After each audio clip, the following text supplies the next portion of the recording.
यत्पदं दर्शितं येन तस्मै श्रीगुरुवे नमः षड्शिवाय नमः ते गन्धपुष्पं नमः नमो ते गन्धपुष्पं नमो सूर्याय नमो ते गन्धपुष्पं नमो नारायणे नमः ते गन्धपुष्पं नमो शिवाय नमः ते गन्धपुष्पं जय दुर्गावै नमः ते गन्धपुष्पं नमो द्रव्यै नमः दशोदीकपालिभ्यै नमः मत्स्वादिदशबलभ्यै नमः कल्लदिदशमहाविद्याभ्यै नमः सर्वव्यदेवेभ्यै नमः सर्वाङ्गोदेवेभ्यै नमो नमः ॐ धैर्ये नित्यं महेशं रजोतो गिरिनिभं चरुचन्द्रवातं संरत्नाकल्पज्वलङ्गं परशुनिग्रहराभीतिहस्तं प्रसन्नं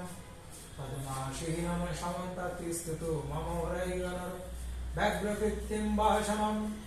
विश्वदं विश्वबीजं निखिलवहर पञ्चवक्त्रं त्रिनेत्रम्